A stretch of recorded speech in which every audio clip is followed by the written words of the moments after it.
Hi hello, ഞാൻ നിങ്ങളെ സ്വന്തം നില പ്രതീഷ്. ഇന്നൊരു സർപ്രൈസ് ഉണ്ട്. ഞങ്ങൾ ഇന്നൊരു സ്ഥലം വരെ പോവാണ്. ഞങ്ങൾ അബിപ്പാപ്പൻ്റെ വണ്ടിയിലാണ് യാത്ര തിരിച്ചത്. ഞങ്ങൾ അവിടെ എത്താറായി. ബോർഡൊക്കെ കണ്ടില്ലേ? ഇപ്പം ഞങ്ങൾ അവിടെ എത്തുന്ന കാഴ്ചയാണ് കാണുന്നത്. നിങ്ങൾ നോക്കിയേ, കണ്ടില്ലേ? ഞങ്ങൾ അവിടെ എത്തിയപ്പോൾ കാറ് പാർക്ക് ചെയ്യാനുള്ള സ്ഥലമാണ് നോക്കിയത്. അപ്പം അതിൻ്റെ തൊട്ട് മുന്നിലായിട്ട് പാർക്ക് ചെയ്യണ സ്ഥലം ഉണ്ടായിരുന്നു. അവിടെയാണ് ഞങ്ങൾ പാർക്ക് ചെയ്തത്. ഇതൊക്കെ കണ്ടിട്ട് നിങ്ങൾക്ക് സ്ഥലം പിടികിട്ടിയോ? എന്നാ ഞാൻ തന്നെ പറഞ്ഞുതരാം. ഞങ്ങൾ ഇന്ന് വന്നിരിക്കുന്നത് കേരള പഴനിക്കാണ്. ഉണ്ണിനെ മൊട്ടടിക്കാൻ വേണ്ടിയിട്ടാണ് വന്നിരിക്കുന്നത്. ഇതാണ് കേരള പഴനി. ഇത് തൃശ്ശൂർ പുത്തൂരിലാണ് ഈ അമ്പലം ഉള്ളത്. ഇവിടെ കുറെ ആൾക്കാർ വന്നിട്ട് മൊട്ടടിച്ച് പോകുന്ന സ്ഥലമാണ്. അടിവാരത്ത് വന്ന ആദ്യം കാണാൻ പറ്റിയ ഗണപതി കോവിലാണ്. അമ്പലത്തിൽ കയറുന്നതിന് മുന്നേ ഞങ്ങൾ ഗണപതി കോവില് നാളികേരൊക്കെ ഉടച്ച് പ്രാർത്ഥിച്ചിട്ടാണ് കയറിയത്. അച്ഛൻ നാളികേരം ഉടക്കണ സമയത്ത് ഞാൻ അവിടുന്ന് കുറച്ച് നീങ്ങൂട്ടാ. അല്ല, വേറെ ഒന്നും ഉണ്ടായിട്ടില്ല. ഉടയ്ക്കുന്ന സമയത്ത് ഞാൻ കണ്ണടക്കി, അതുകൊണ്ടാണ്. അമ്മയും ഉണ്ണിയും പ്രാർത്ഥിച്ച് വലം വെച്ച് വരുന്നതാട്ടാ കാണുന്നത്. 254 പടിയുണ്ട് ഇവിടെ. ഈ 254 പടി കൂടിയാണ് ഞങ്ങൾ കയറാൻ പോണത്. പടി തൊട്ട് നിറയെ വെച്ചിട്ട് ഞാൻ പടി കയറി തുടങ്ങിയപ്പോ നല്ല ഉത്സാഹം ഉണ്ടായിരുന്നു. മുന്നില് അമ്മയും ഉണ്ണിയും ഉണ്ടായിരുന്നു, പിന്നെ അച്ഛനും ഉണ്ടായിരുന്നു. പാപ്പനും മേമയും ഉണ്ണികളൊക്കെ നേരത്തെ കയറിപ്പോയി. കുറച്ചങ്ങോട്ട് കയറിപ്പോയപ്പോ എനിക്ക് മനസ്സിലായിട്ട് നല്ല പാടാന്ന്. അമ്മയ്ക്ക് പറ്റാണ്ട് സൈഡിൽ കൈയൊക്കെ പിടിച്ചിട്ടാണ് നടക്കണേ. കുറച്ചങ്ങോട്ട് കയറിയപ്പോൾ എനിക്ക് കാലൊക്കെ വേദനിച്ചു. എന്നാലും ഞാൻ അങ്ങോട്ട് നടന്നു.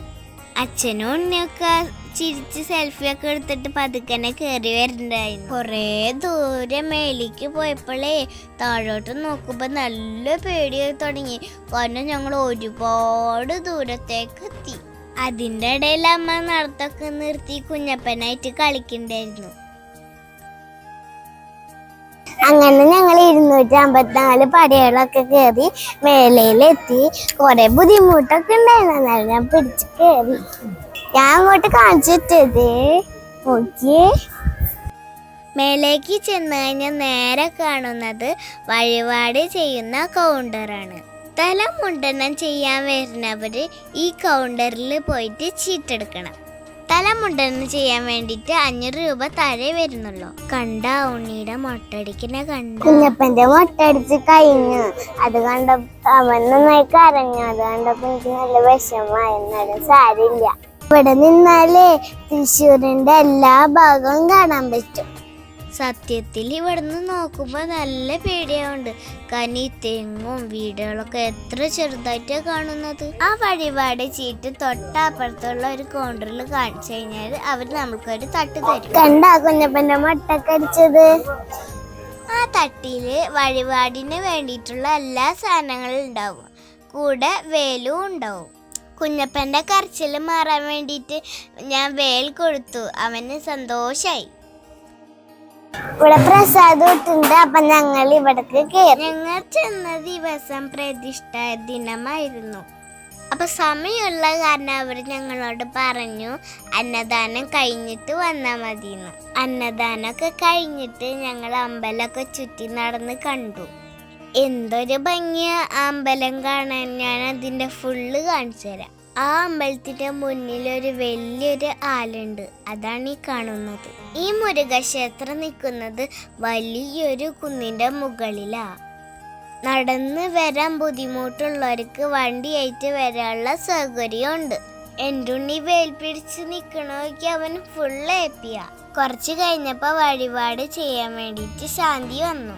ആദ്യം തന്നെ ശാന്തി കൊടുത്ത ചന്ദനം അമ്മ ഉണ്ണിയുടെ തലയിൽ തേച്ച് പിടിപ്പിച്ചു.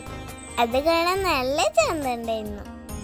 കാവടിയൊക്കെ എടുത്ത് ഉണ്ണീനെയും പിടിച്ച അച്ഛനെ അമ്പലത്തിന് ചുറ്റും വലം വെക്കാൻ തുടങ്ങി. ഇന്ന് ഞായറാഴ്ചയാണ്, അതുകൊണ്ട് കുറേ പേരുണ്ടായിരുന്നു. ഉണ്ണീനെ എടുത്ത് മുരുകൻ നാമവും ചൊല്ലി അച്ഛൻ വലം വെക്കല് പൂർത്തിയാക്കി. തിരുമേനി വന്ന് തീർത്തൊക്കെ തന്നു. ആ ചടങ്ങ് അങ്ങോട്ട് അവസാനിച്ചു.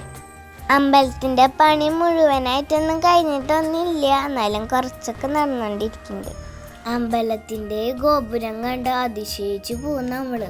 ആലിന്റെ ചോട്ടില് കുറെ കൊടിമരങ്ങളൊക്കെ കാണുന്നുണ്ട്. സത്യത്തിൽ അത് എന്താന്ന് മനസ്സിലായില്ല. മറ്റു ക്ഷേത്രങ്ങളെ കൊടിമരങ്ങളാന്ന് തോന്നുന്നു. ഇതാണ് ഞങ്ങൾ പറഞ്ഞ കേരള പഴനി. എങ്ങനെയുണ്ട്? അമ്പലത്തിന്റെ അകത്ത് കയറി സ്വാമിനെ കണ്ട് തൊഴുതു. ആ സമയം അവിടെ പ്രതിഷ്ഠ നടക്കായിരുന്നു. തൃശ്ശൂര്, പുത്തൂര്, ചോച്ചേരിക്കുന്നിലാണ് ഈ അമ്പലം ഉള്ളത്. പഴനിയെ പോവാൻ പറ്റാത്ത ഭക്തർക്ക് ഇവിടെ വന്നിട്ട് തലമുണ്ടനം ചെയ്യാം. ഞായറാഴ്ചയാണ് വരുന്നതെന്ന് വെച്ചാല് തലമുണ്ടനം ചെയ്യാൻ കുറച്ച് അധികം സമയം കിട്ടും. ഇവിടെ വന്നു കഴിഞ്ഞാല് പ്രത്യേക ഒരു എനർജിയാണ്, അത് പറയാണ്ടിരിക്കാൻ പറ്റൂല. കുഞ്ഞപ്പനെ മൊട്ടൊക്കെ അടിച്ചു. ഇവിടുത്തെ എല്ലാ വഴിപാടൊക്കെ കഴിഞ്ഞു. അപ്പൊ ഞങ്ങൾ ഇവിടുന്ന് ഇറങ്ങാണ്. ഇവിടുന്ന് കേറിയ അത്ര ബുദ്ധിമുട്ട് ഇറങ്ങാനില്ല, എന്നാലും ഞങ്ങൾ ഇറങ്ങാൻ പോണ്. പക്ഷെ ഒരു അബദ്ധം പറ്റി. ഞങ്ങൾ ഇറങ്ങണ സമയത്ത് പടിയൊക്കെ ചുട്ടുപൊള്ളിയിരിക്കുന്ന സമയമായിരുന്നു. ഞങ്ങൾ തണലൊക്കെ നോക്കി പതുക്കെയാണ് ഇറങ്ങിയത്. ഓലൊക്കെ പൊള്ളിട്ട് അവസാനമായപ്പോ മൈക്കിന്റെ ചാർജൊക്കെ തീർന്നു, ഓഡിയോ കിട്ടിയില്ല. എനിക്ക് കേരള പഴനിക്ക് വന്നപ്പോ നല്ല ഇഷ്ടമായി. നിങ്ങൾക്ക് ഇവിടേക്ക് വന്ന് വഴിപാടൊക്കെ ചെയ്യാം. അപ്പൊ ഓക്കെ, ബൈ. അടുത്ത വീഡിയോ ആയിട്ട് നമുക്ക് വീണ്ടും കാണാം.